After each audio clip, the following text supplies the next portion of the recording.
আসসালামু আলাইকুম। ঢাকার যাত্রী আজকে আপনাদেরকে দেখাবো ঢাকার ভিতর কোথায় অল্প টাকায় গর্ভবতী মাদের চিকিৎসা করানো হয় এবং অল্প টাকায় সিজার করানো হয়। সেটা শুধু ঢাকায় না, এখানে সারা বাংলাদেশ থেকেই লোক আসে, এখানে নানান জায়গা থেকেই লোক আসে। এটা হচ্ছে আমাদের ঢাকা মোহাম্মদপুরের পুরান থানার যে রোডটা, তার একটু আগেই এটা হচ্ছে যে আপনার অবস্থিত। এটা হচ্ছে মোহাম্মদপুর ফার্টিলিটি নামে অবস্থিত, আপনারা হয়তো অনেকেই জানেন। আপনারা কে কোথা থেকে আসবেন বা কে কোথা থেকে আসবেন, কীভাবে আসবেন, সেটা অবশ্যই আমরা নেক্সট একটা ভিডিওতে দেওয়ার চেষ্টা করবো ইনশাল্লাহ।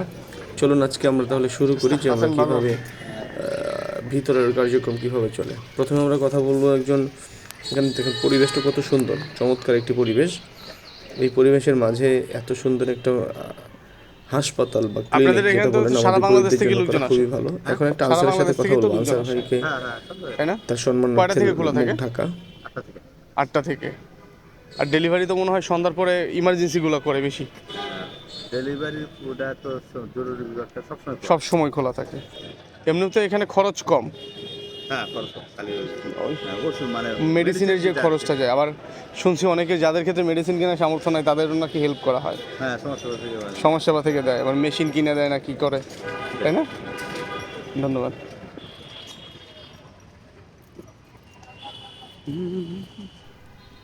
এবার এই ভাইটির কথা শুনলাম, এবার দেখুন আমরা সামনের দিকে অগ্রসর হই।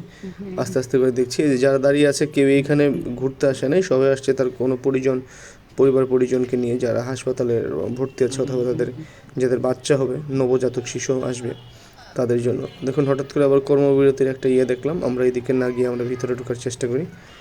অবশ্যই এখানে পুরুষদেরকে ভিতরে ঢোকার ক্ষেত্রে খুবই কঠোর আইন করেছে, বাট আজকে আমি ঢুকতে পারবো, কারণ হচ্ছে যে আমি আজকে একটা অন্য একটা কাজে এসেছি। সেটা হচ্ছে যে আমি ব্লাড দেওয়ার জন্য এসেছি। যেহেতু আমি ব্লাড দিতে আসছি, সেই ক্ষেত্রে আমি এখানে অবশ্যই ঢুকতে পারবো।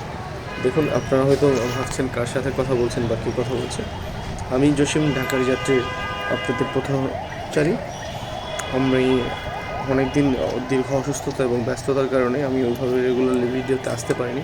তবে ইনশাল্লাহ আপনারা এখন থেকে রেগুলার আপনাদের ভিডিওগুলো দেখতে পারবেন।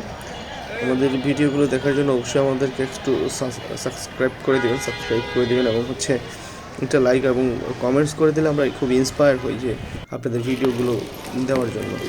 দেখুন এই যে আমরা ঢুকে পড়লাম এই আপাটার সাথে, আপাটা ভিতরের দিকে যাচ্ছে, তার বাবু থেকে সম্ভবত তার বাবু চেক আপ করাবে অথবা যে দেখে তো তাই মনে হচ্ছে।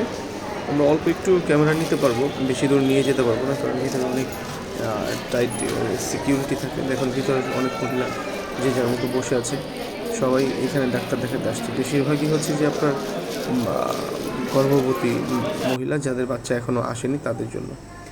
অবশেষে আমি আমার কাজের জন্য ঢুকে পড়লাম সেই ব্লাড ব্যাংকে, যেখানে আমি ব্লাড দেওয়ার জন্য আসছিলাম। আমি আমার মতো করে শুয়ে পড়ে আছি, দেখুন হাতে গ্লাভস লাগিয়ে একটা জিনিস চাপছি। এই তো আমি ঢাকার যাত্রী, সেই ক্ষুদ্র এক নগণ্য ব্যক্তি।